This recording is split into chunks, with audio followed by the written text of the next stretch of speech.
Hoje a gente vai falar da crise. Ó, tô começando a gravar, tá? Até porque depois eu preciso provar que eu trabalho. Então a gente vai começar a falar da crise hoje, e aí a gente vai entrar no assunto de nazismo e fascismo, que é o assunto que vai nos levar à Segunda Guerra. Só que hoje eu vou começar a falar disso, mas a gente não vai encerrar o assunto de nazismo e fascismo hoje.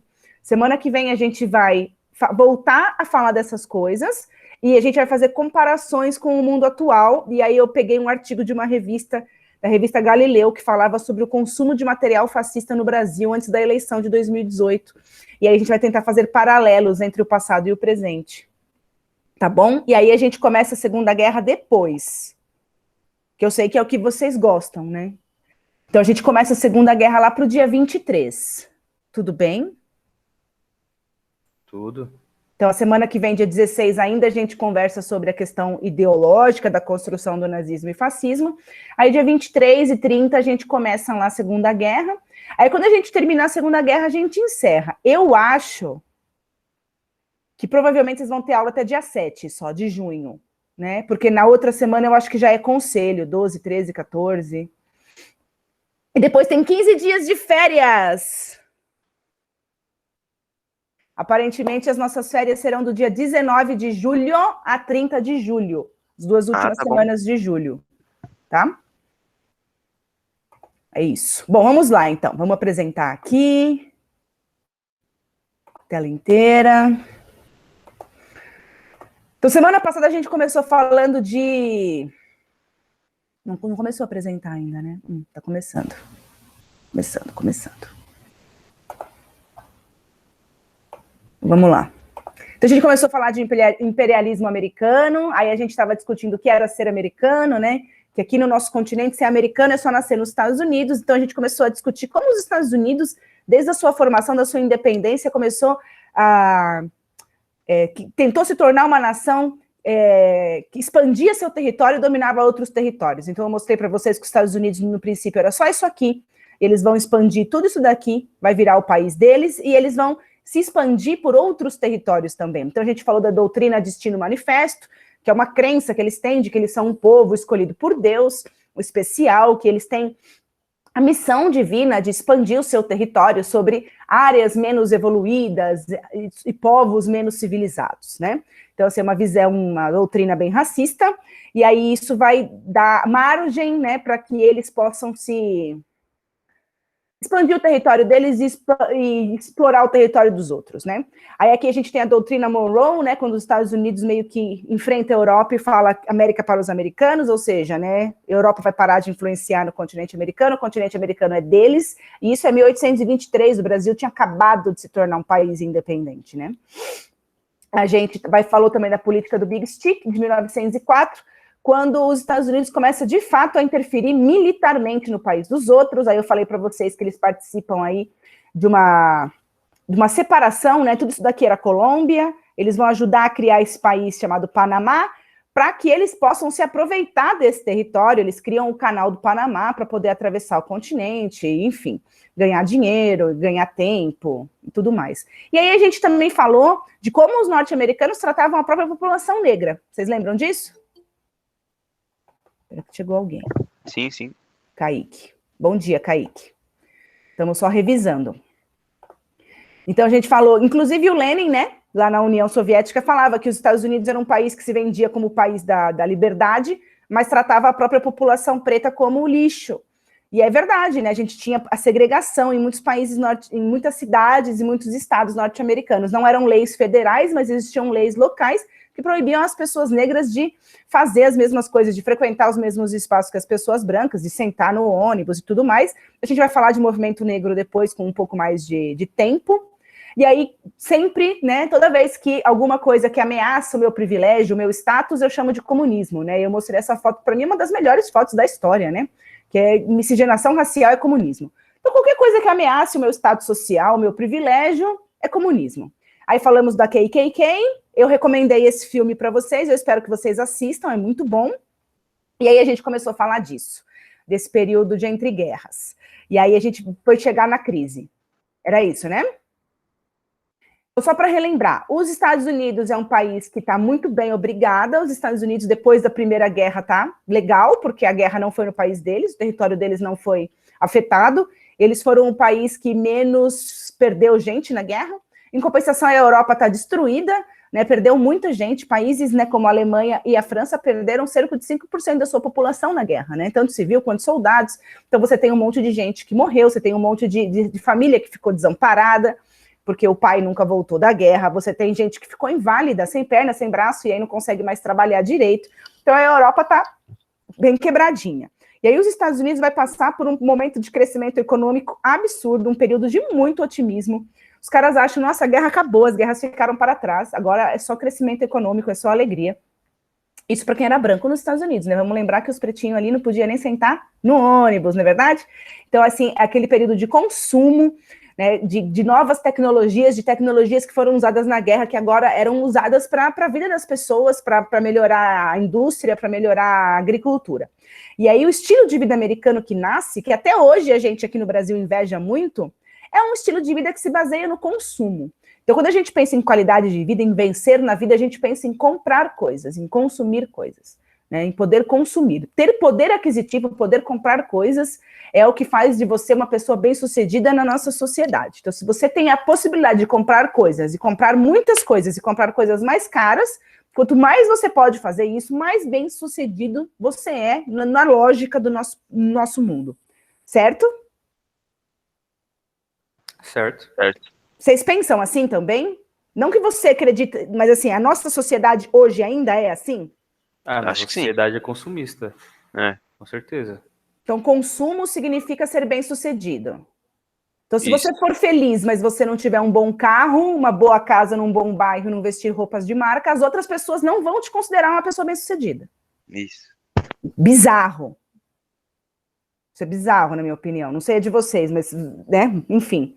Lembra também que consumo não só são bens materiais, consumo a gente também consome cultura. Então, a gente consome música, a gente consome filmes, a gente consome comportamentos, a gente consome padrões de beleza. Então, os Estados Unidos vai ganhar muito, muito, muito dinheiro até 1929. Que vai rolar uma grande crise, a maior crise econômica do sistema capitalista, a maior que a gente chama de Grande Depressão. Então, você pode chamar de crise de 29, você pode chamar de a Grande Depressão, você pode chamar da queda da bolsa, a quebra da Bolsa de Nova York. E aí eu vou mostrar para vocês algumas pessoas, alguns caras. Vocês lembram? Alguém lembra disso? Quando a gente estudou, por que isso aconteceu? Por que um tava... O que aconteceu? Conta então para nós o que você lembra. Ah, que tipo assim, tipo, nenhum outro país, acho que tava todo mundo quebrado, um negócio assim. Aí, nenhum outro país queria, tipo, tinha condições de ficar importando dos Estados Unidos, né? Aí acumulou superprodução e tal, aí quebrou a bolsa. Tá, então vamos lá. Ó, eu vou apresentar para vocês. Vocês sabem que a pro de vocês é comunistinha, né? Imagina. E então eu enxergo sempre as crises do sistema capitalista como um problema dele mesmo, né? O sistema capitalista ele tem ciclos, né? Então ele entra, porque se você acumula, chega uma hora que você não tem mais de onde explorar, né? Não tem de onde vir. Então ele quebra, ele tende a entrar em crises. Tem outros economistas e outras pessoas no mundo que acham que o capitalismo é um sistema maravilhoso e que o problema é ele ser administrado de uma maneira errada. Então, eu vou te falar alguns, eu anotei alguns nomes aqui. Peraí que eu anotei aqui nesse arquivo. Então, se você quiser pesquisar, nós temos alguns, você tem todo o direito do mundo, economistas que explicam dessa maneira. Então, a gente tem esses economistas aqui, o Hayek e o Friedman, que são economistas que explicam a crise de 29 como foi uma má conduta. Não foi conduzida da maneira adequada, os caras aumentaram os juros e aí ajudou lá a quebrar o país. Então, eles acham que deveria ter, se não tivesse sido conduzido daquela maneira, a crise não teria acontecido. Tem um outro cara aqui, que eu esqueci o nome que eu anotei, que senão eu não lembro, que é esse Stiglitz, que também é um economista que fala que o problema da crise de 29 foi que os mercados não se acostumaram com a tecnologia da época. Agora, você tem outros economistas, como, por exemplo, esse aqui, que é um economista soviético, o Nikolai Kondratiev, que é um cara que fala dos ciclos do capitalismo, né? O capitalismo tem ciclos, né? Ele se expande, ele acumula e aí ele gera uma crise, né? Mas aí é porque ele é comunistinha também. E você tem um outro cara que não é comunistinha e é contemporâneo lá à crise de 29, que é o Keynes, né? E aí esse cara é o cara que fala da superexploração, da superprodução. Então, o que a gente teve lá? Depois que eu peguei alguns dados aqui, né? Tá, vamos voltar aqui para a apresentação. Então, a gente tem aqui uma época de muito crescimento econômico. Ai, não acredito que eu fiz isso. Então, os Estados Unidos... Espera, cadê? Aqui, a Madá chegou. Bom dia, Madá. Tá, vamos voltar aqui para a crise. Então, a gente tem um país que está extremamente otimista, uma Europa que está quebrada, então a Europa não está consumindo muito dos Estados Unidos, porque ela não tem cacife para ficar comprando, mas, em compensação, ela não é uma forte competidora dos Estados Unidos depois da Primeira Guerra. Então, os Estados Unidos está crescendo economicamente, ele importa matéria-prima, porque país que é esperto, país que é ligeiro, ele compra matéria-prima e faz a produção industrial no país dele. Por quê? Explica para mim, por que é inteligente você comprar matéria-prima e produzir? Industrializar essa matéria-prima. Tempo? Como assim, tempo? Só tempo? Ah, não sei. O que vale mais? Eu pegar sacas de soja ou um chip muito moderno de computador?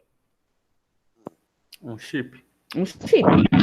Porque ali você tem tecnologia empregada, então você tem trabalho empregado, você tem matéria-prima empregada. Então aquilo ali já tem um valor maior.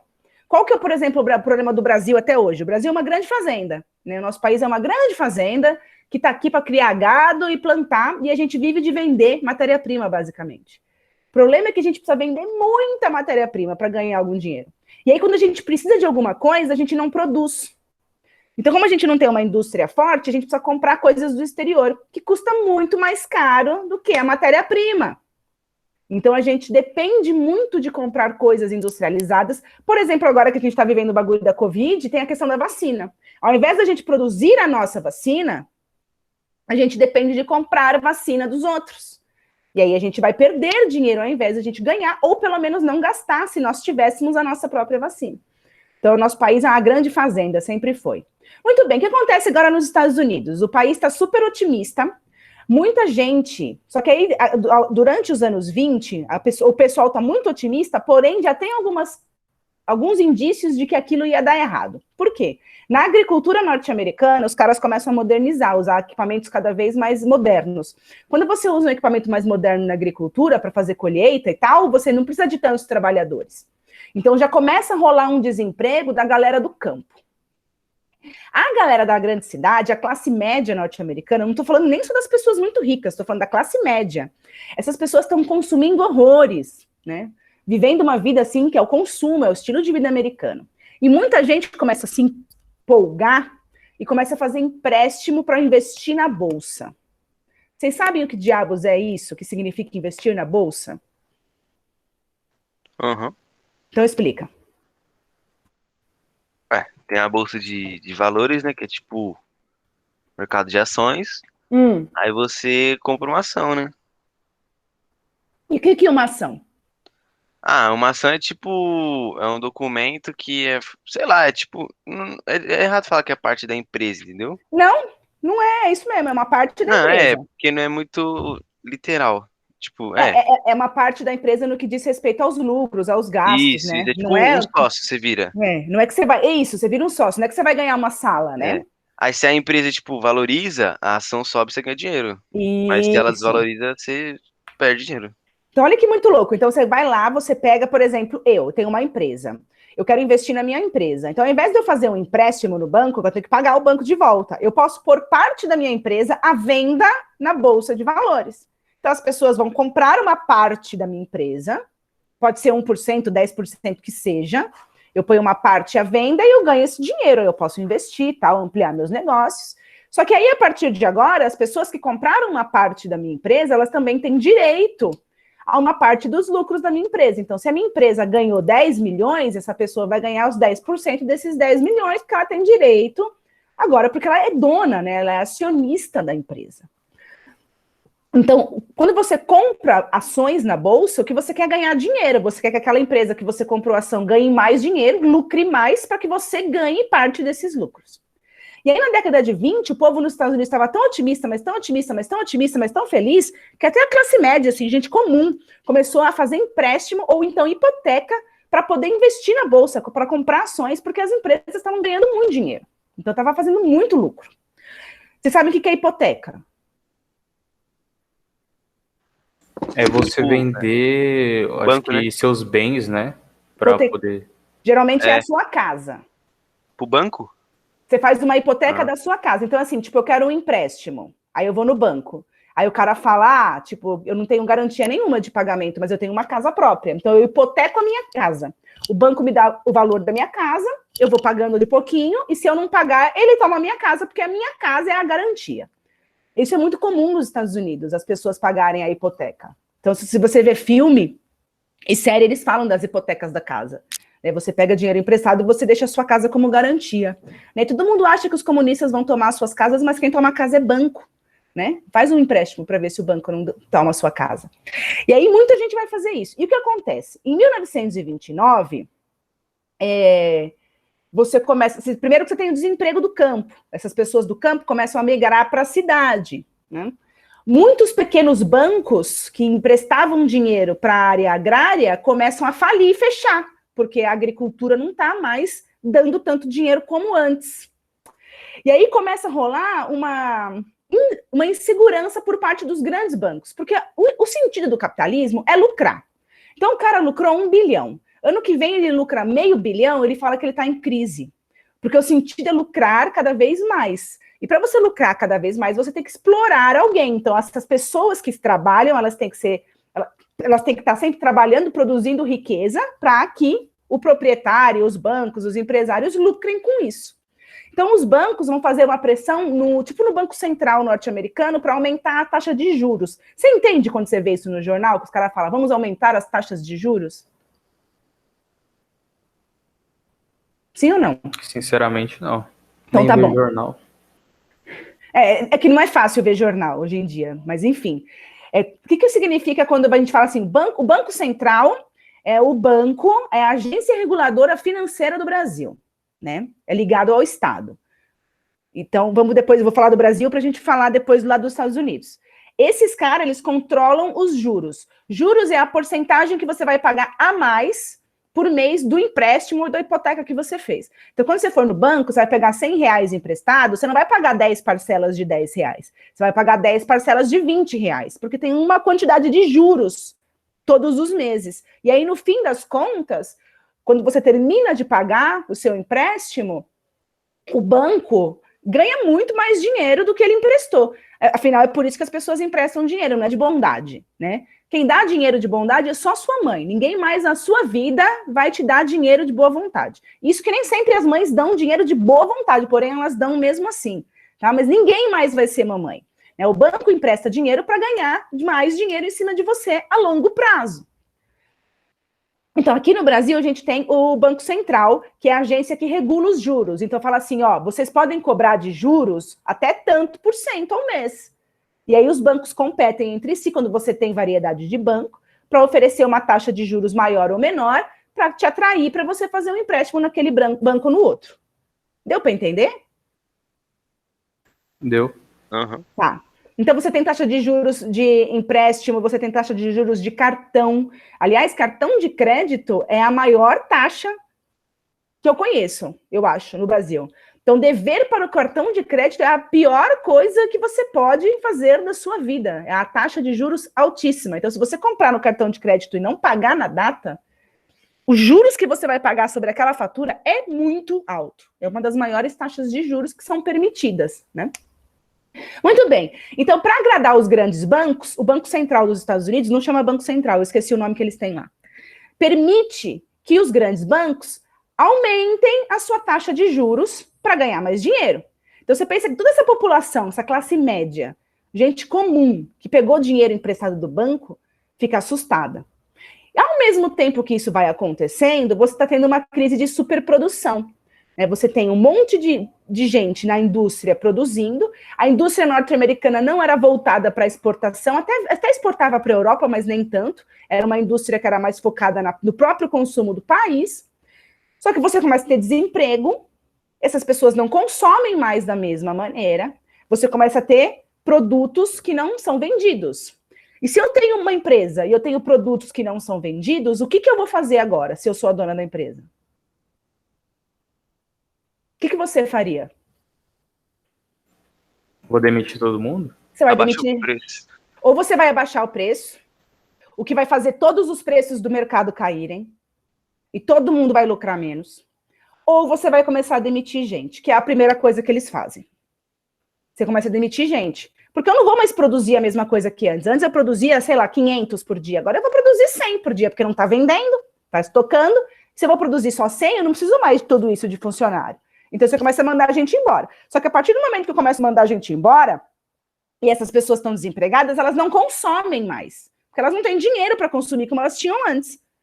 Então, se eu não consumo mais porque eu não tenho emprego, vai encalhar mais mercadoria. E aí, para piorar, eu tô cheia de dívida, de empréstimo com bancos, porque eu investi na Bolsa. E aí, no dia 29 de outubro de 1929, a Bolsa de Nova York quebra. Porque nesse dia, por causa de toda essa especulação financeira, nesse dia, um monte de gente tentou vender as suas ações. Então, você pensa assim, se todo mundo tentar vender ação no mesmo dia, o que acontece com o preço das ações? Desvaloriza. Despencam. Despencam.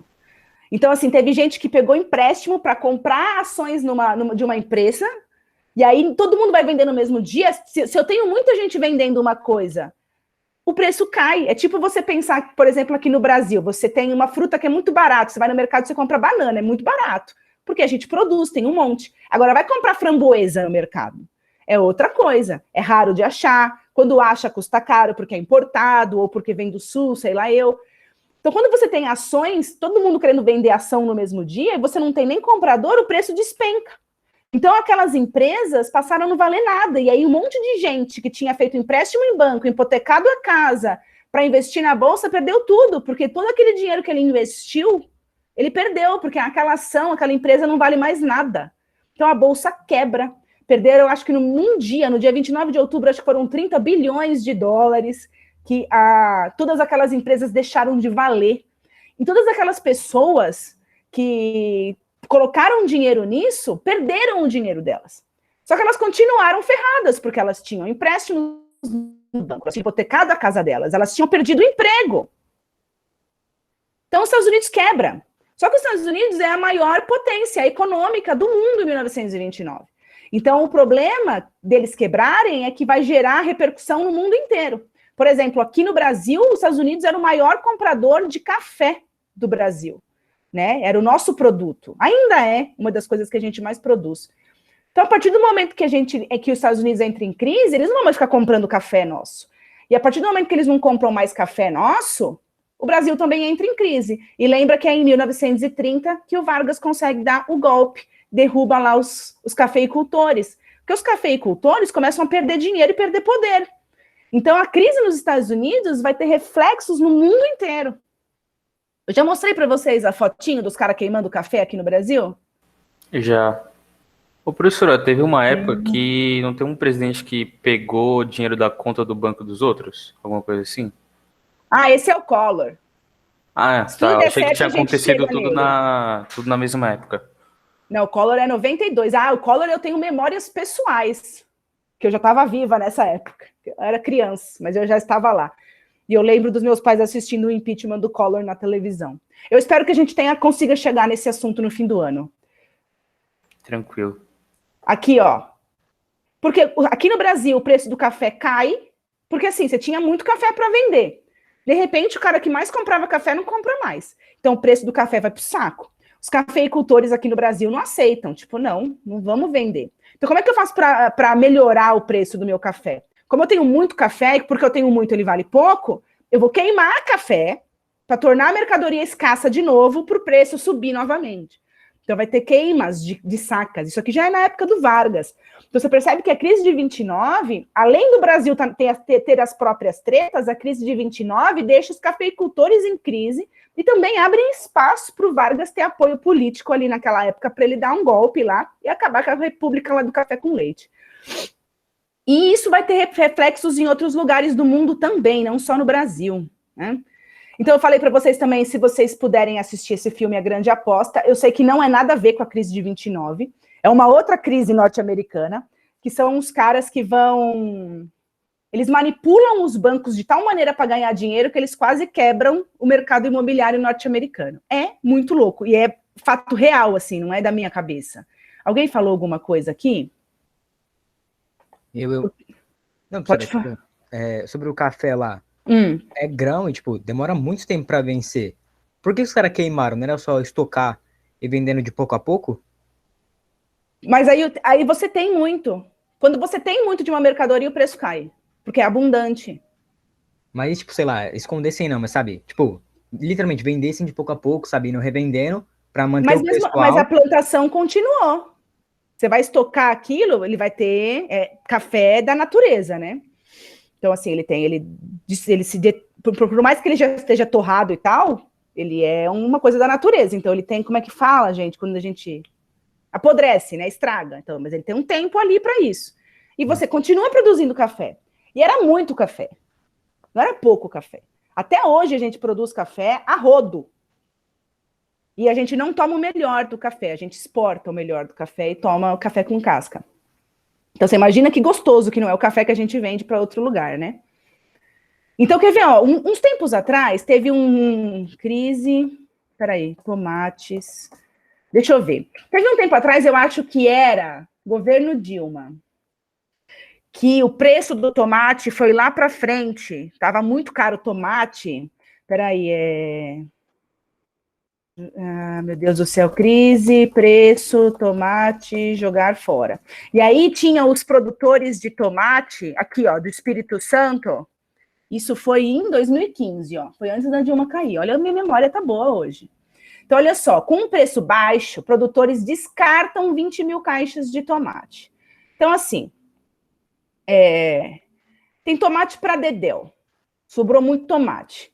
Então, o preço do tomate cai, porque tem oferta. Para esses caras transportarem esse tomate a esse preço, não valia a pena. Então, compensa jogar tomate fora, para o preço do tomate subir, para eu transportar esse tomate e ganhar dinheiro com isso. Deu para entender? Deu. Então, os caras... Isso é comum. A partir do momento que você não vai ganhar dinheiro o suficiente com a produção, você descarta para o preço subir. Por isso que os caras queimaram o café. Queima, que aí fica escasso, o que sobrar, a gente sobe o preço. Quem quiser vai ter que pagar. Porque se eu quiser cobrar caro e tem estocado, o cara não vai pagar nem a pau. Então eu preciso destruir a mercadoria para a mercadoria ser escassa para eu poder subir o preço. Muito bom. É isso aí. Então vamos voltar aqui. Então eu falei para vocês aqui desse filme, ele não tem a ver com a crise de 29, ele tem a ver já com uma crise mais contemporânea, mas é muito legal para você ver como os caras operam a economia. E é bem complexo. Tem umas partes do filme que eles falam uns termos, eu não sei se vocês já assistiram. Alguém já assistiu esse filme? Não. Tem umas partes do filme que eles param, que assim, o filme aparece uma pessoa aleatória para explicar um conceito econômico. De tão bizarro que é. Então, se você quiser ver um pouco sobre economia, eu recomendo também O Lobo do Wall Street, que aquele filme lá já tem cenas de droga, de sexo, então eu não sei, né, se todo mundo se sente confortável assistindo. É real, cara, né? E é real. E A Grande Aposta também. E essa gente todinha que eles interpretam, tá tudo vivo, porque isso aí faz nem 10 anos. E foi gente que quase quebrou a economia americana manipulando o banco. E de pouquinho em pouquinho. Então, assim, é muito complexo, é muito louco. Eu achei esse filme sensacional. Bom, vamos falar agora um pouquinho da crise voltar para a crise de 29, né? A crise de 29 vai gerar a maior crise dos Estados Unidos, né? Tanto crise econômica quanto crise humanitária. Então, você vai ter muita gente muita gente que vai viver de maneira muito pobre. Então, essa foto é uma foto icônica dos Estados Unidos, porque você tem aquele pôster, né, do American Way of Life, né, que é o jeito de viver americano, do consumo, tal, a família feliz, e na frente você tem uma fila de pessoas desempregadas na fila do pão. Essas pessoas estão esperando para receber doação de alimento. Então, o país entra numa crise danada. Essa outra fila aqui, ó, é para tomar sopa, é distribuição de sopa e café para a população que não tem o que comer na cidade. E para piorar, o campo, que já estava cheio de desempregados, essas pessoas começam a migrar para as cidades. Então, as cidades vão ficar lotadas, as cidades vão começar a ter cortiço e um monte de gente procurando emprego. Essa é uma outra foto também que ficou muito, muito famosa na época, que mostra lá a pobreza dessas pessoas, né? Então, uma mulher com 3 crianças, são pessoas que não têm nada. Isso nos Estados Unidos na década de 30. Você acredita numa coisa dessa? Que a gente tem uma imagem dos Estados Unidos que não é essa. Isso nos Estados Unidos em 1930. Vender os filhos... Tá, era para eu lembrar. Essa crise também, eu quero procurar a foto da mulher que estava vendendo. Não. Mulher vende os filhos, crise 1929. Mas vendeu pra quem? Tinha. Para quem quisesse comprar. Mas pra que comprar um filho?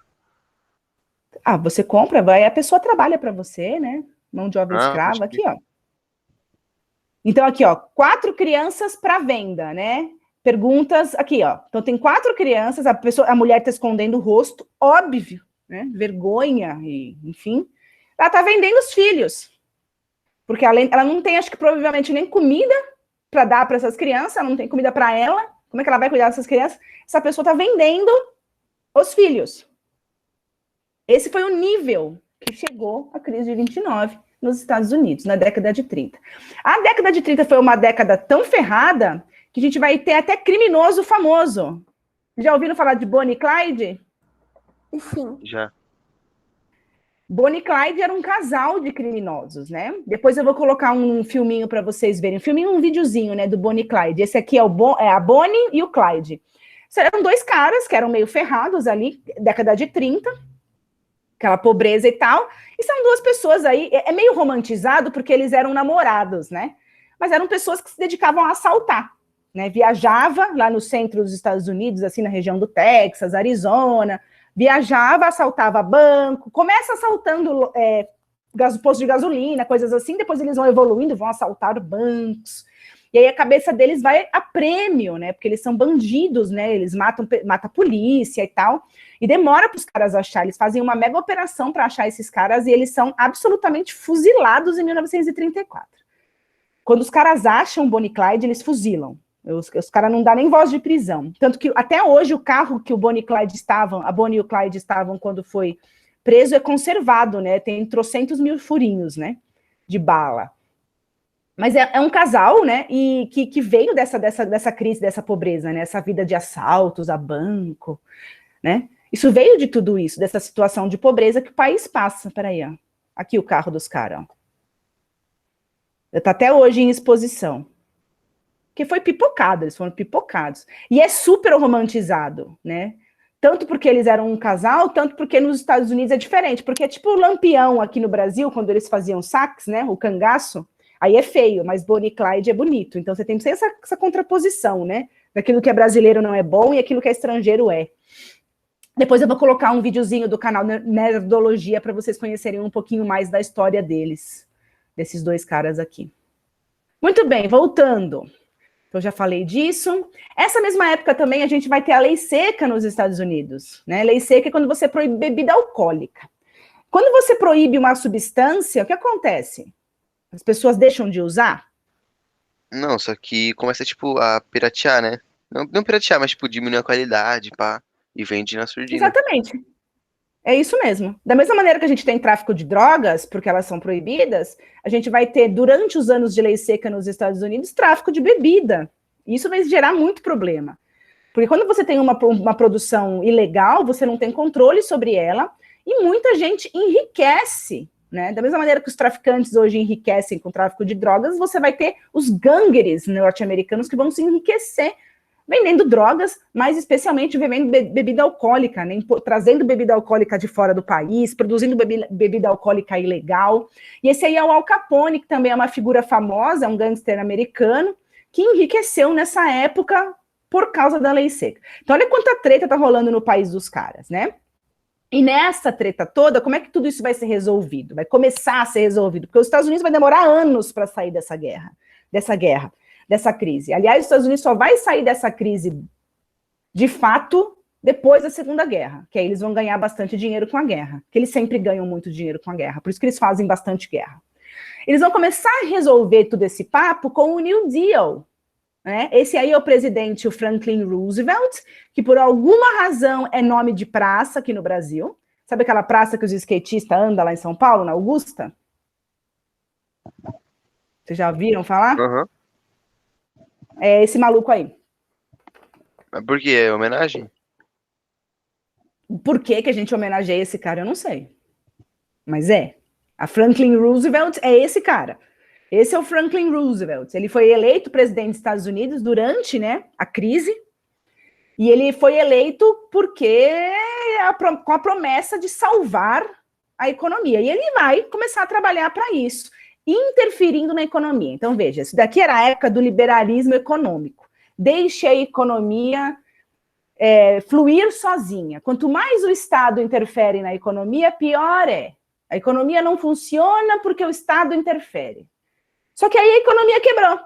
Para salvar a economia, aí o Estado pode interferir. Então, uma das coisas muito curiosas sobre o capitalismo, né, que o Estado não pode interferir na economia para dar direitos trabalhistas ou para melhorar a vida da população, mas pode intervir na economia para salvar a economia.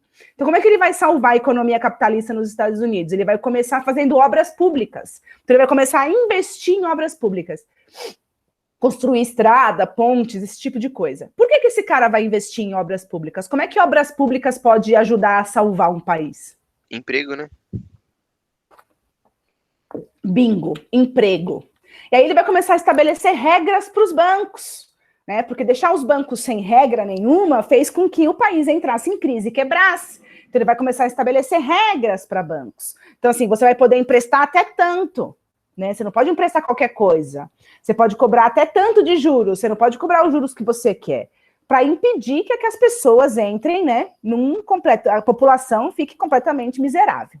Vai começar também a controlar a produção. Ó, tem que produzir no máximo tanto, tem que produzir isso para evitar a superprodução. Ele vai criar direitos trabalhistas, coisa que antes não tinha nos Estados Unidos. Aliás, os direitos trabalhistas que a gente tem aqui não é igual aos direitos que tem lá, né? Lá não existe, por exemplo, licença maternidade de 4 meses. Então, quando uma mulher tem um filho lá, ela vai se afastar. Ela pode, óbvio, se afastar do trabalho, mas ela pode ser que se ela ficar muito tempo afastada, que ela perca o trabalho. Por isso que é muito comum ter babá nos Estados Unidos, porque você precisa voltar a trabalhar para você não perder seu trabalho. Então, é muito comum que as mulheres tenham babá. Quem pode, né? Quem tem dinheiro. E ele vai criar um negócio chamado Estado do Bem-Estar Social, que a gente chama de Welfare State. O que é isso? É você dar garantias mínimas de qualidade de vida para a população. Então, garantir que a população esteja alimentada, esteja vestida, e tenha um mínimo ali de condição de vida para começar a se recuperar. Por que a gente faz isso? Por que a gente decreta o Estado de Bem-Estar Social? Porque eu amo o meu povo? Eu sou bonzinho? Mas também para, tipo, o próprio apoio popular, né? O apoio popular e para controlar as ideias de esquerda, para controlar os avanços da ideia de esquerda. Toda vez que você tem um povo pobre e miserável, as ideias do socialismo e do anarquismo crescem entre a população. Que é uma alternativa de vida que essas pessoas apresentam, que as ideias socialistas apresentam, que as ideias anarquistas apresentam, e aí você começa a seduzir essas pessoas com essas ideias. E lembra que isso aqui é 1930, a gente já tem a União Soviética, que já é um país que já está fazendo frente, que está começando a se tornar uma grande potência. Então a gente precisa impedir que as pessoas se seduzam pela ideia de viver de uma maneira diferente. Então a gente precisa prover para a população o mínimo para que elas não sejam seduzidas por ideias de esquerda. Então os Estados Unidos faz isso. E isso vai começar a recuperar a economia americana, mas vai demorar muito para recuperar a economia americana. Eles só vão recuperar a economia de fato depois da Segunda Guerra.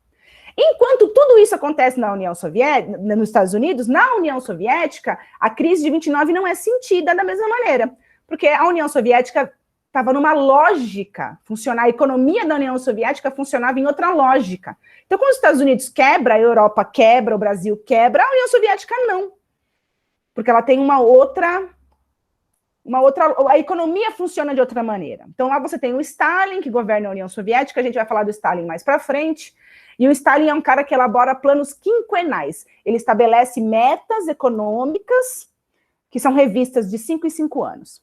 E todo mundo fala, a União Soviética se tornou uma grande potência. De fato, a União Soviética se tornou uma grande potência.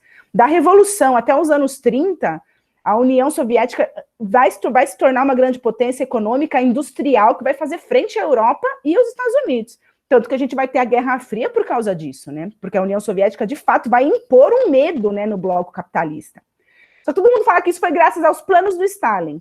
O Stalin, ele fez planos econômicos, ele estabeleceu metas econômicas e foi sentar. Quem trabalhou, de fato, foram os trabalhadores, a população soviética. Então, por isso que a gente precisa ver, a União Soviética se tornou uma grande potência industrial e militar graças ao trabalho das pessoas. E é por isso que a gente tem que exaltar o trabalho das pessoas, porque são as pessoas que constroem um país, não um indivíduo, não um líder. E na Europa, vai lascar tudo, porque os Estados Unidos quebra, a Europa tinha começado a se recuperar nos anos 20, depois da guerra, ela entrou em crise, quando ela começou a se recuperar, os Estados Unidos quebra e a Europa vai quebrar junto. E por causa disso, a gente vai ter a ascensão dos regimes totalitários, né? Vocês lembram o que é totalitarismo? É poder para um só, né? Poder total na figura de um líder. Então, a nação vai ter um líder e esse líder vai controlar tudo, absolutamente tudo, porque ele vai salvar a pátria dessa maneira. É necessário um líder que controle tudo, que tenha absoluto controle sobre tudo para salvar o país de um determinado mal. E aí a gente vai ter a ascensão desses dois tios aqui. Quem é essas duas fofuras? Quem são, né, professora? Quem são? Hitler e Stalin. E esse aqui? É Stalin? Mussolini. O Stalin é o da União Soviética. O Stalin é o comunista. Esses aqui não. Esse aqui é o titio Hitler, que é o titio do bigodinho, que é um clássico, né? E esse aqui é o Benito Mussolini. Muito bem. Então eu vou fazer uma pausa aqui para a gente falar como é que esses caras chegam no poder. Deixa eu voltar a olhar para vocês. Cadê? É que eu abri tanta aba nessa aula e na outra, que eu até me perdi. Muito bem, o que vocês lembram desses caras, do Mussolini e do Hitler? Que o Mussolini, ele vai começar, tipo, a elevar, tipo, ideias fascistas, de extrema direita, né? E o Hitler, o nazismo. Tá. E como é que eles chegam no poder? Vocês lembram disso? Porra, o Hitler eu Depois lembro. Da primeira guerra, da primeira, porque meio que fazem corredor, pelo menos Hitler fazem corredor polonês, aí ele fica, mas a gente tá sendo inferiorizado, etc. Ele começa com as ideias dele e acaba que ele ganha apoio público e ascende. Então deixa eu só mostrar para vocês primeiro o que é um feixe, tá? Para entender da onde nasce a expressão fascismo. Isso daqui, vocês estão vendo a minha tela de novo? Sim. Sim. Sai, desgraça vermelha. Eu não sei o que é essa desgraça que me aparece toda hora no meu computador. Isso é um feixe.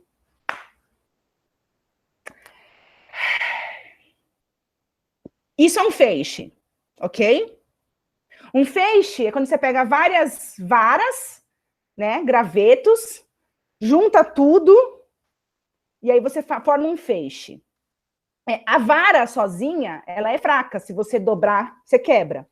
A vara, quando você forma um feixe, você junta várias varas, você não quebra mais. Então, é a ideia de um coletivo junto. Feixe, em italiano, é fascio. E aí que vai vir o nome dos fascistas, né? Dos fascistas. Eu não sei falar em italiano esse nome. Dos fascistas. Então, muito bem. O Mussolini, eu vou abrir aqui o meu resumo, porque é muito doido. O Mussolini, ele participa da Primeira Guerra. Né?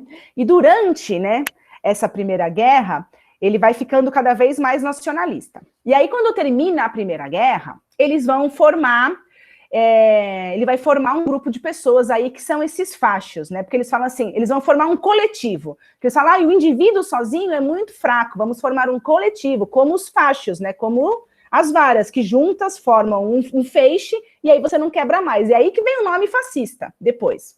Então, muito bem. E aí o Mussolini ele vai ficando cada vez mais fanático, né? A Primeira Guerra termina, e vocês lembram que a Itália virou casaca, né? A Itália, ela tinha acordos com a Alemanha, e ela vai virar casaca na Primeira Guerra, porque ela vai ser seduzida pela Inglaterra e pela França com promessas de anexação de terra, né? Então se vocês lutarem ao nosso favor, largar a Alemanha, vocês vão ganhar a terra e tal. Quando acaba a Primeira Guerra, a Itália não recebe nada que foi prometido para ela, ela não consegue anexar os territórios que ela queria. Vão continuar pertencendo a outros países. E aí ela vai ficar, isso vai alimentar um sentimento de muita raiva no Mussolini e na população italiana em geral, né? Então o Mussolini é um cara que é extremamente nacionalista, é um cara que critica o liberalismo econômico, então ele fala assim, olha só, quando o Estado não interfere na economia, o capitalismo quebra. Então ele começa a defender que o Estado interfira na economia para salvar essa economia.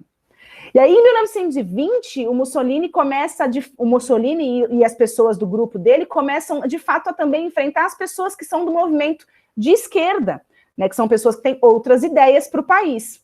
E aí, eles vão começar a, de fato, enfrentar essas pessoas. Em 1920, o Mussolini e os seus camaradinhas, eles vão invadir o Partido Comunista Italiano e vão destruir, vão botar fogo, vão queimar a sede do jornal dos caras. Aí que os fascistas ganham notoriedade na Itália, porque a população, quando descobre, né, quando isso é noticiário, tipo, vira o Mussolini mito, né, o Mussomito, porque, tipo, nossa, olha só, ele arrepiou a oposição. Então, ao invés das pessoas ficarem assustadas com o nível de violência, não, elas acharam maravilhoso, e aí sim que ele vai formar um partido, né, que é o Partido Nacional Fascista, em 1921. Qual que é o propósito desse Partido Nacional Fascista que o Mussolini forma? É o nacionalismo, é expandir o território, expandir a Itália e ódio aos opositores. Então, todo mundo que não é como nós, a gente odeia, a gente vai perseguir. E aí vai começar a ficar feio, né? A Itália ela é governada por um rei, na época que é chamada de Vítor Emanuel III, e aí ele vai entrar, o governo italiano lá entra meio em crise, porque muitos policiais, muitas pessoas da polícia italiana apoiam os fascistas. Então esse rei, ele vai ficando sem apoio, porque como é que ele vai colocar a polícia para bater nos fascistas, para prender os fascistas, para controlar a revolta dos fascistas, se essa polícia também é fascista? Então o que ele faz? Muito ligeiro, muito ligeiro. Ele vai fazer assim, já que, tipo, eu não vou conseguir dar fim nos fascistas, eu vou me aliar a esses fascistas. Então ele vai nomear o Mussolini, ele vai dar um cargo político para o Mussolini. E aí, a partir de então, o Mussolini começa a crescer, crescer, crescer. Em 1922, os partidos de esquerda, né, o pessoal de esquerda, tenta organizar uma grande greve geral para combater a violência fascista, porque depois que o Mussolini chega ao poder, porque ele é nomeado para o governo pelo rei, ele começa, de fato, a perseguir todo mundo que é contrário, né, a ele. Então, os trabalhadores, o pessoal de esquerda, organizam uma grande greve, a greve geral. E o Mussolini, como resposta, organiza a grande marcha sobre Roma. Ele fala, todos os fascistas da Itália vão se organizar e vão fazer uma grande marcha para mostrar o poder que eles têm, para mostrar que ele tá à frente disso. E aí o rei convida o Mussolini para formar um novo governo, e aí a partir daí ele cresce horrores, e aí ele vai acabar até vencendo até o poder do rei. E em 1925, o Mussolini vai decretar um regime de exceção. Vai falar, a partir de agora, a Itália vai viver um regime de exceção. O que é viver um regime de exceção? Sei não. Muito bem. Viver um regime de exceção quando um determinado grupo de pessoas que tem o poder político de um país decreta um regime de exceção, eles estão falando assim, a partir de agora, todo o poder político, legislativo, judiciário é nosso ou é meu, e ninguém mais tem direito a nada. Tudo isso porque nós precisamos salvar o nosso país. Nosso país está em uma profunda crise e precisamos salvar o nosso país. Então, isso que acontece em 1925. Então, antes da crise de 29, antes do Hitler ser alguém, o Mussolini já era o líder da Itália. e ele se torna o Dulce, né, italiano. Dulce significa líder. A gente vai falar disso semana que vem, do culto ao líder, né? Uma das características muito fortes de fascistas é cultuar um líder, como se aquele líder fosse uma espécie de Deus na Terra. Então, esse líder é extremamente cultuado, né, defendido. Então, e já em 1925, ele consegue superar o poder do rei, ele passa a governar a Itália num regime de exceção. Fala, ó, nosso país está em crise, nós precisamos voltar a expandir nossos territórios, precisamos melhorar a nossa economia, então, a partir de agora, não temos mais, todo o poder é meu, não tem mais direito nenhum, não tem mais partido nenhum, ninguém pode ser contra mim. Tudo isso porque nós vamos salvar a Itália. E isso cola. Tudo bem até aqui? Tudo certo. Mas aí, o rei, tipo assim, ele, tipo, abdicou do trono? Ou ele só perdeu o poder, influência, assim? Então, peraí, deixa eu ver se ele vai chegar a abdicar. Peraí. Vítor Manuel III. Porque ele vai fazer um acordo, né? Manuel III, já tá aqui. Ele faz um acordo com o Mussolini. Já que não posso vencer o Mussolini, eu vou fazer um acordo. Então, o rei da Albânia. O que acontece com ele? Eu nunca me perguntei o que acontecia com ele. Mas que o Mussolini passou a perna nele, passou. Segunda Guerra. Então, ele continuou, teoricamente, depois da marcha sobre Roma, ele colocou o Mussolini no poder, ele assinou o Tratado de Latrão. Então, teoricamente, ele era o rei da Itália. Só que ele não governava mais. Mas ele continuou sendo o rei da Itália. Entendi. Porque entre ele ser derrubado pelos fascistas e ele se aliar aos fascistas, e os fascistas passarem a governar e ele continuar tendo o status dele, foi isso que ele fez. Então, Mussolini ele não foi eleito pelo povo, né? Ele não chegou democraticamente, por vias democráticas ao poder. Ele foi uma negociata, Mussolini começou, os fascistas começaram a ser um problema e o rei da Itália resolveu esse problema dando poder a eles. E aí o Mussolini vai ser uma das maiores figuras da Segunda Guerra, né? E aí a gente vai falar da parte ideológica, se não der tempo hoje, que não vai dar, semana que vem. Falar um pouquinho agora do Hitler. Como é que o titio Hitler chegou no poder? O Hitler ele nasceu na Áustria, acho que vocês sabem disso, né, que é muito famoso. O Hitler nem na Alemanha nasceu, mas ele nasceu na divisa, né, da Áustria com a Alemanha. E naquela época os territórios eram um pouco diferentes, você tinha o Império Austro-Húngaro, né, você não tinha a Áustria ainda. Enfim, o Império Austro-Húngaro era sempre ligado à Alemanha. Quando começou a Primeira Guerra, o Hitler foi e se alistou no exército alemão e lutou na Primeira Guerra até se machucar e sair da Primeira Guerra. E aí, depois disso, depois que acaba a Primeira Guerra, em 1918, a Alemanha se torna uma república, que chama República de Weimar. Então, o que era a República de Weimar? A população era um governo democrático, então a população votava no parlamento, esse parlamento lá ia nomear depois um presidente e um chanceler. O chanceler alemão, na República de Weimar, seria o cara que governaria, de fato, a Alemanha. Só que a economia da Alemanha, depois da Primeira Guerra, está terrível, né? A Alemanha está extremamente quebrada. Principalmente o Wagner falou do Tratado de Versalhes, né? A Alemanha teve que pagar multa para os países que venceram a guerra, porque ela teve que assumir a culpa. Então a Alemanha estava numa crise muito profunda. O Tratado de Versalhes era algo que envergonhava muito o povo alemão. Então, a partir disso, quando acaba a Primeira Guerra, o Hitler vai se filiar a um partido político chamado Partido Trabalhador Alemão da Baviera. Ele vai entrar nesse partido e ele vai se tornar um grande orador desse partido. Ele já vai se destacar no partido em 1919. E aí, no ano seguinte, em 1920, eles vão mudar o nome desse partido para Partido Nacional Socialista dos Trabalhadores Alemães. E é por isso que muita gente hoje fala assim, o nome do partido do Hitler era Partido Nacional Socialista dos Trabalhadores Alemães. Então, óbvio que o Hitler e o nazismo foi um movimento de esquerda. Na verdade, essa questão do nome do partido é porque você atraía os trabalhadores para o seu partido. O Hitler era extremamente anticomunista. E, aliás, tem discursos do Hitler gravados na internet que você pode assistir no YouTube, que ele fala que o marxismo e o comunismo é a maior das desgraças, né?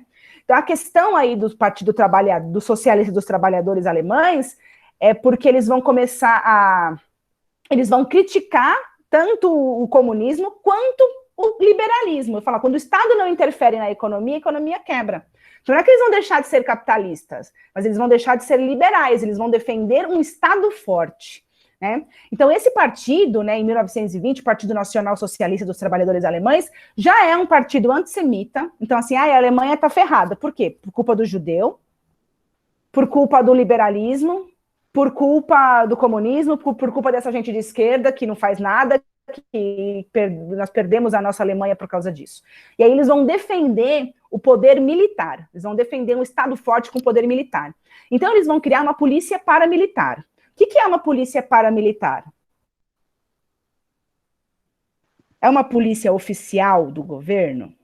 Não sei, mas não deve ser, não. É uma milícia. Não sei se esse nome lembra alguma coisa para vocês. Uma milícia, Rio de Janeiro, né? Uma milícia é um grupo armado que, por estar armado, vai interferir em determinados assuntos na sociedade. Quando a gente pensa em Rio de Janeiro, e a gente pensa no nosso governo hoje, que tem ligação com a milícia, a nossa milícia são policiais militares, em geral, que formam esses grupos armados e que ameaçam setores da população para que essas populações comprem e façam o que eles querem. Então, tem lugares no Rio de Janeiro que tem milícia que a população tem que comprar gás daquele cara, ou tem que comprar não sei o que daquele outro cara, porque senão a milícia bate na porta da sua casa e te arrebenta. Então, onde a milícia opera, a população é refém. Porque a milícia é um grupo armado e a população não é, né? Então, o Hitler ele vai vir para ocupar um vácuo político que tem na Alemanha, porque a Alemanha está em crise, né? E aí vai vir a exploração, ele vai falar que o liberalismo não funciona, ele vai criticar a esquerda militante, ele vai explorar esse sentimento de humilhação que o alemão tem em relação à Primeira Guerra, e ele vai prometer uma nova política, ele vai prometer que ele é uma nova via para a Alemanha, que vai melhorar a Alemanha. Muito bem, em 1923, o Hitler e seus camaradinhas tentam dar um golpe, eles fazem uma rebelião para tentar dar um golpe de Estado e derrubar a República, mas ele não consegue, eles são presos. Nessa brincadeira, o Hitler é preso e ele fica 9 meses na cadeia, e é aí que ele escreve aquele livrinho dele lá, o Minha Luta, o Mein Kampf. Já viram? O livrinho do Hitler? Já ouvi falar. É esse aqui, quer ver? Deixa eu mostrar para vocês. Cadê? Esse aqui. Esse é o Mein Kampf. Chama Minha Luta. E aí ele escreve esse livro. E aí nesse livro é onde você vai ver que ele destila todo o ódio dele contra os judeus. Todo o ódio dele contra os marxistas, os comunistas. E é onde ele fala que o alemão é maravilhoso, o branco é lindo. E é aí que você vai ver toda a base do pensamento do Hitler. Esse livro aqui ele escreve na cadeia em 23. Bom. Professora, mas por que o judeu em específico? Porque tinha dinheiro?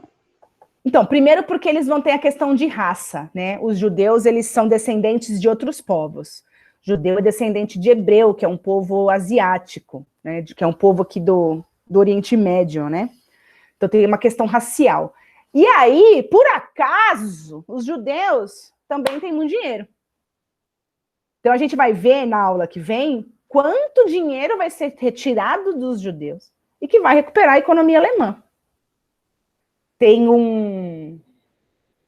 dados para isso. O banco alemão, Deutsche Bank, vai expropriar tantos patrimônios judeus que ele vai ganhar muito dinheiro com isso. E aí tem essa questão racial que está por trás disso. Agora, se o Hitler, toda essa questão racial é uma grande baboseira para tirar dinheiro dos outros, ou se ele realmente era um grande racista, aí é um outro debate. Eu acredito que ele era realmente um grande racista.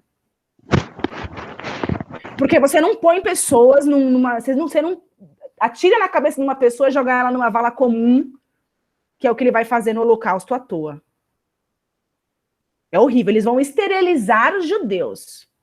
E aí nós vamos ver isso com a Segunda Guerra. Que é uma coisa horrorosa. Horrorosa. Bom, enfim, deixa eu terminar aqui a minha ascensão do Hitler, né? Então, ele vai ser preso. Quando ele sai da prisão, o Partido Nazista tem lá uma certa abrangência na Alemanha, mas nem tanto. Agora, em 1929, quando a Alemanha quebra, quando os Estados Unidos quebra e a Alemanha quebra junto, aí sim você vai ter a ascensão dos nazistas, porque agora eles vão vir de fato, eles vão pegar um povo absolutamente desesperado, um povo absolutamente sem esperança, né? Tem 5 milhões de desempregados, a crise de 29 gera 5 milhões de desempregados na lata. Então o Hitler vai dizer para as pessoas que democracia não funciona, que o liberalismo não funciona, que o Estado tem sim que ser um Estado forte para salvar o país. Então, aí, a própria República de Weimar tinha uma questão lá na lei que falava assim, em casos de crise extrema, a gente pode decretar um regime de exceção para melhorar a economia. E é aí que o Hitler vai conseguir a sua nomeação como chanceler. Ele vai ter o apoio de empresários, ele vai ter o apoio da classe média e apoio dos trabalhadores desesperados. Ele vai vir com esse discurso de que ele é uma nova política, uma nova via, que através de um Estado centralizador, através de um governo com poderio militar forte, eles iam salvar a Alemanha e recuperar a glória da Alemanha, porque o povo alemão está envergonhado e humilhado. Então ele consegue forçar a sua nomeação como chanceler no parlamento alemão, em 1933. Então ele é nomeado como chanceler. A partir do momento que ele é o chanceler, que é o cargo máximo, ele destrói a própria república e a própria democracia. Então ele vai começar a abrir campo de concentração, ele vai abrir o primeiro campo de concentração da Alemanha, que no começo é para prender presos políticos, depois vai começar a ser usado para outras coisas. Ele vai formar a sua própria polícia, que é a SS, e ele vai se tornar o Führer, o grande líder, né, que vai restaurar a glória do Império Alemão. E é assim que esses caras chegam no poder. Agora, a parte ideológica do que é fascismo, o que é nazismo, aí a gente vai conversar semana que vem e vai fazer as devidas, como é que eu vou falar? Comparações com o mundo de hoje. Só quero mostrar para vocês isso aqui, ó. Isso foi a crise, isso aqui é uma foto que representa muito da crise na Alemanha. A Alemanha quebrou de tal jeito em 1929, de tal jeito, que o dinheiro alemão, que eram os francos, né, marcos alemães, passam a valer quase nada. Você precisava de muito, assim, de muito dinheiro alemão para você poder comprar qualquer coisa, né? Então, essa mulher, o que ela está fazendo com o dinheiro? Sei lá. Colocando na máquina? Guardando, sei lá, me parece que ela tá enfiando em algum lugar. Sim, então vamos lá. Você está falando Alemanha, país frio. País frio tem sistema de aquecimento nas casas. Naquela época, você comprava lenha para colocar no sistema de aquecimento da sua casa. A crise ficou tão grande, que você precisava de tanto dinheiro para comprar lenha que compensava você queimar dinheiro. Que é isso que ela tá fazendo. Ô, louco, é tipo a moeda da Venezuela, né? Eu acho que é muito pior. Ô, louco. Então, isso daqui é só para ilustrar o tamanho da crise econômica que a Alemanha passa. Para você poder entender como é que o discurso do Hitler cola tão fácil. Porque a gente vai ver tudo que ele fez, principalmente quando a gente for ver os campos de concentração, porque aquilo é uma crueldade horrorosa. Não sei se vocês lembram. No 9º ano, quando a gente viu nas pilhas de corpos e tudo mais, aquela questão do Holocausto, que é uma coisa tão horrorosa que a gente fica pensando como é que o povo alemão comprou todo esse discurso. Né? Então, a gente tem essa compra desse discurso porque a Alemanha chegou num ponto de miséria extrema. E aí eles vão... Pode falar. Será que tipo, os alemães hoje em dia, eles viram tudo tipo, que eles fizeram, né, o país como um erro ou como tipo, algo normal? Então, você ainda tem movimentos neonazistas na Alemanha, né? Isso existe. Vocês não estão vendo esse negócio vermelho na tela? Não, só aparece para mim. E eu achando que estava tampando as coisas para vocês. Bom, você ainda tem movimento neonazista na Alemanha, você ainda tem neonazistas na Alemanha. Então, ainda tem essa questão do ariano, da raça superior. Mas isso não é tão comum na Alemanha. Inclusive, teve eleições recentemente, não sei para que cargo que teve eleição lá na Alemanha, e o partido de extrema-direita da Alemanha foi vencido nas urnas. Então, assim, eles não têm o mesmo peso, mas isso ainda existe, né? Então, assim, o povo alemão, com certeza, quem não é Neonazista não é orgulhoso daquilo, com certeza absoluta. Tanto que na Alemanha você tem leis muito pesadas, né? Vocês já viram a foto de um cara que tá passando tá tendo um desfile do exército, se não me engano, aí o cara faz um alemão, né? Ele faz o sinal lá, né? Aquela com a mãozinha assim, que é um símbolo nazista, o cara do exército vem e abaixa o braço dele. Porque isso é crime na Alemanha e eles levam mais a sério. O cara vem embaixo o braço. Não é que nem aqui no Brasil que o pessoal de Santa Catarina tá hasteando bandeira, tá hasteando suástica e não se faz merda nenhuma. Como se todo mundo aqui fosse ariano, né? Nessa merda de todo mundo aqui é descendente de alemão. Então é muito complexo, mas ainda existe. Mas eu acho que existe uma certa parcela da população. É que eu não sei, acho que o moleque que nasce hoje, imagina um alemão de 17 anos, que relação que ele tem com o nazismo? Nenhuma, né? Tipo, se ele não faz parte desse tipo de ideia, ele não tem relação nenhuma com isso, né? Foi o avô dele que foi nazista, né? Ou foi o avô dele que foi pra guerra, não foi ele. Então talvez eu teria um pouco de vergonha. Você não teria? Eu tenho vergonha.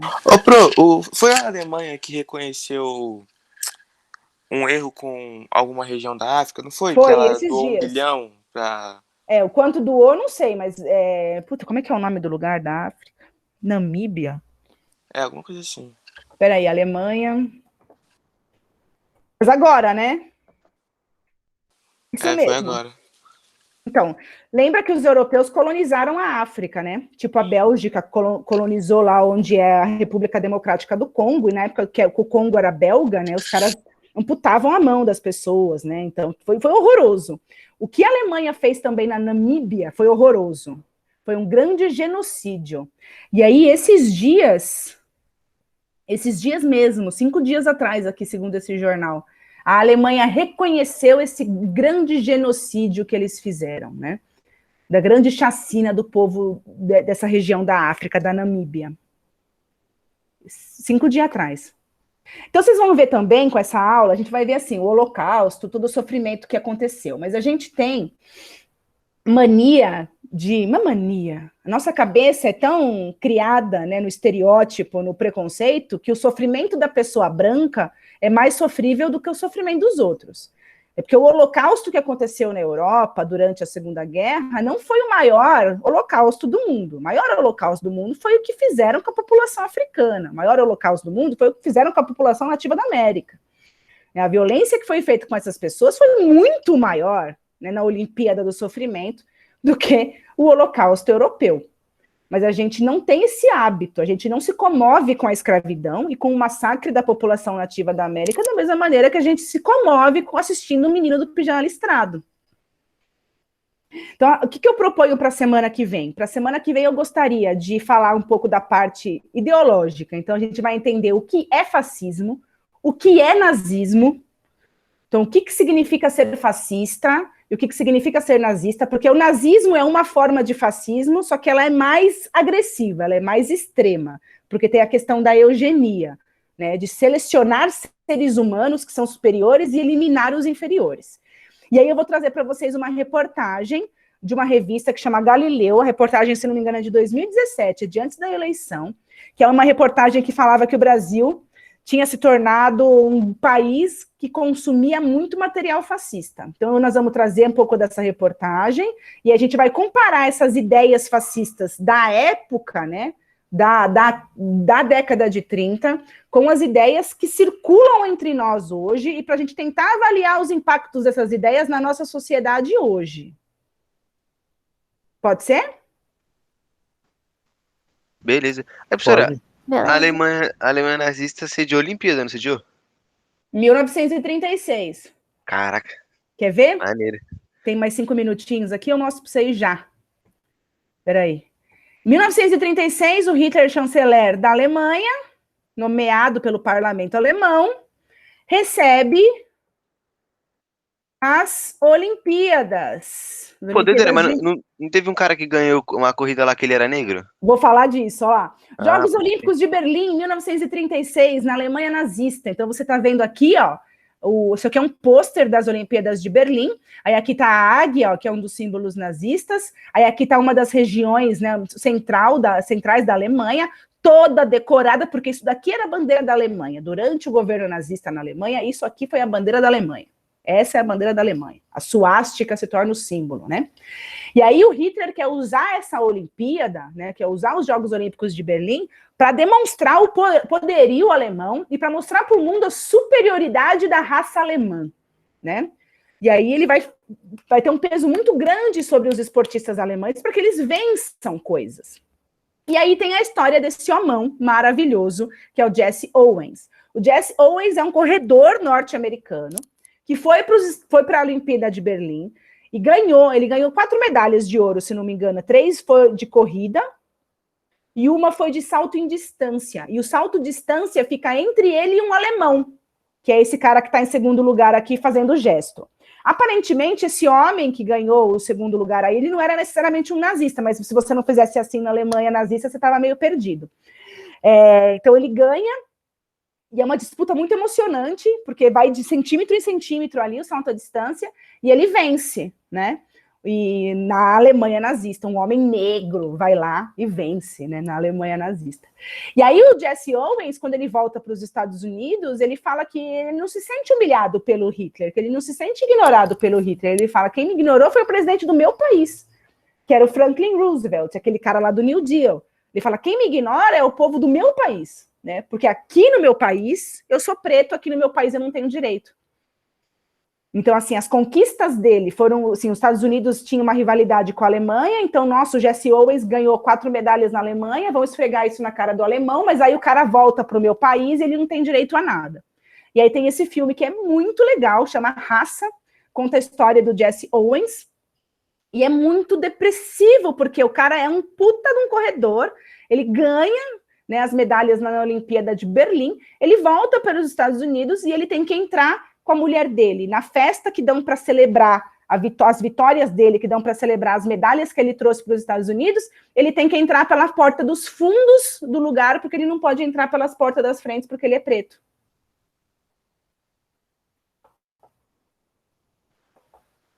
O Brasil foi nessa Olimpíada? Se a gente mandou alguma coisa...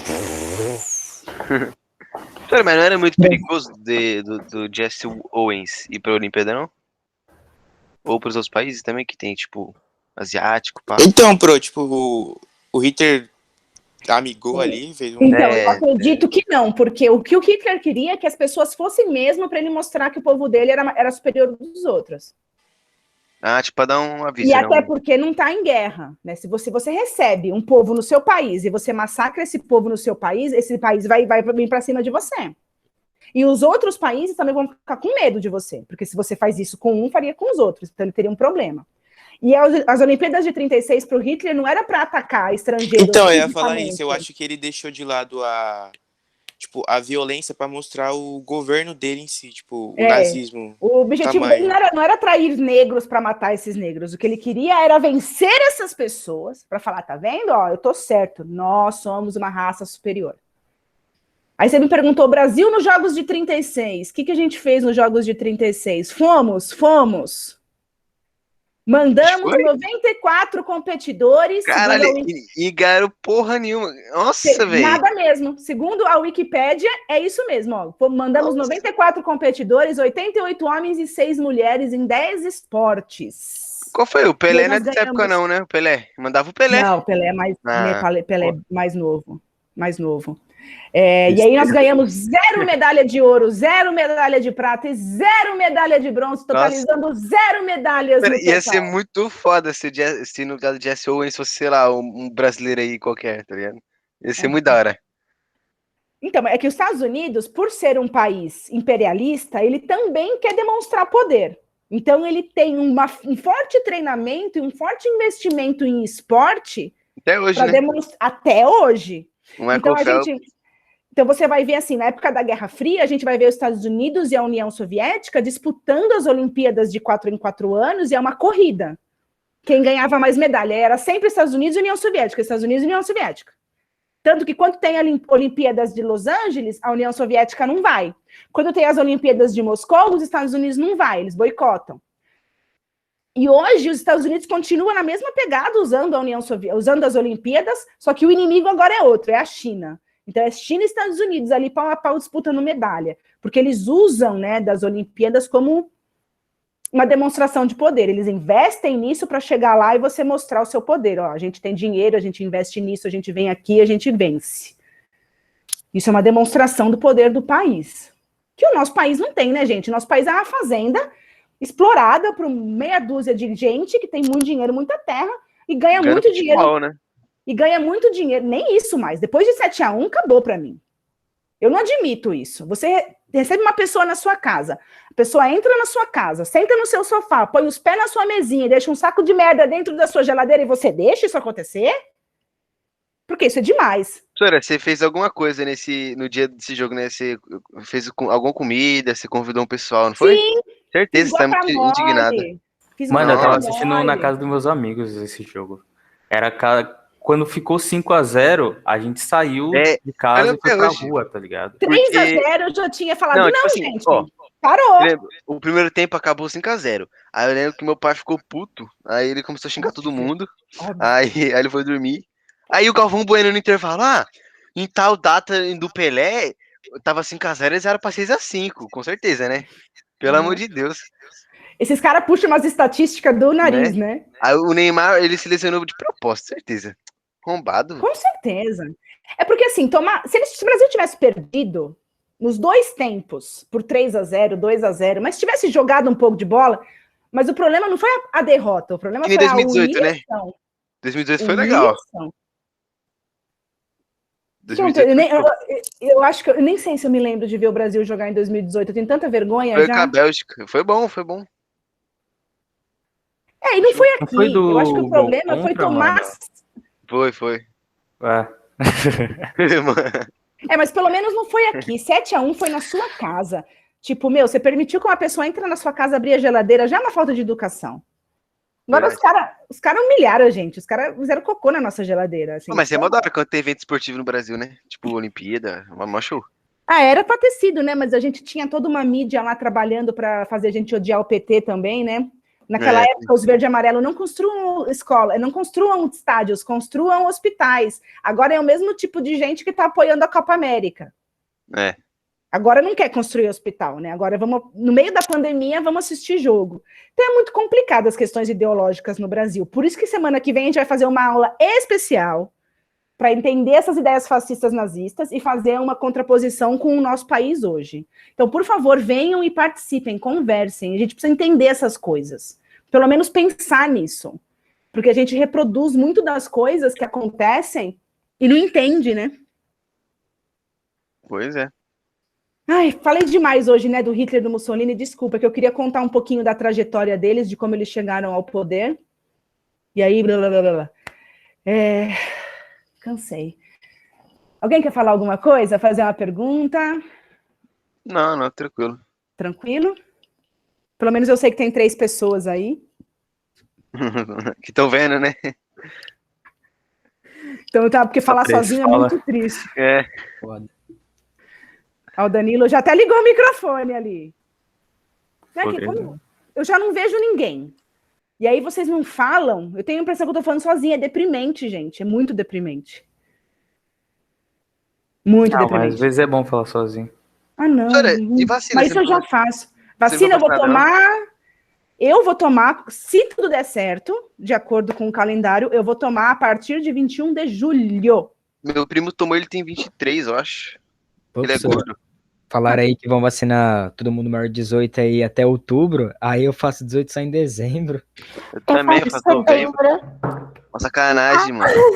Eu encontrei a Maria Clara essa semana, a Maria Clara e a Pamela. Aí a Maria Clara, eu faço em setembro. Você que se lasque pra Pamela, que faz em novembro, só aniversário. Você vacinado no ano que vem, você é doido. Não, você faz aniversário agora, não faz, Fábio? Faço, mas aí até... Não, falei pra minha mãe, pra ver se tinha umas vacinas... Pra ela, passar a mão nas vacinas lá, tá? Mas não, isso é não feio, dá. Fábio. Não seja feio morrer, bolsominion. Também. Tô dizendo. Mas assim, eu entendo que tem pessoas que têm maior vulnerabilidade. E enquanto eu estava dando aula de casa, enquanto eu não saía de casa, eu não achava que eu tinha que tomar vacina primeiro que os outros. Eu achava que o motorista de ônibus tinha que tomar vacina. Porque o cara... Não é, eu estava trabalhando dentro da minha casa. O cara não só está na viagem lotada da hora de pico, ele está em todas as viagens, o motorista de ônibus. Tanto que foi uma das categorias de trabalho que mais perdeu o trabalhador, que mais morreu, foi o motorista de ônibus. Então, essas pessoas tinham que ter sido vacinadas ano passado, dezembro do ano passado, quando o Bolsonaro estava ignorando e-mails de vacina. Na minha opinião, né? Não eu. Agora que eu saio de casa, que eu tenho que trabalhar, que eu tenho que me expor, eu me sinto mal, especialmente no ônibus. Eu me sinto pior no ônibus do que na escola. O ônibus me apavora. Ai, meu Deus, vou segurar minha máscara aqui. Sempre quando eu pego o ônibus, tá sempre vazio, eu acho até estranho. Então, quando eu pego à tarde, meio-dia, agora que eu vou pegar meio-dia, beleza. Vai de boas. Mas mesmo assim, eu entro, né, você tem que se segurar no ônibus, eu sento e já lavo a mão com álcool gel. Pra pegar no meu tá gravando telefone. ainda, tá? Tá, eu sei. Não, tem que gravar, porque se perguntarem se eu não trabalho... Ah, não. É o porquê, a gente tava né? falando de outra coisa que não era da aula, eu achei. Ah, não, eu vou parar, então, mas se perguntarem, eu trabalhei até 11h08. É que eu cheguei atrasada hoje. 10 minutos.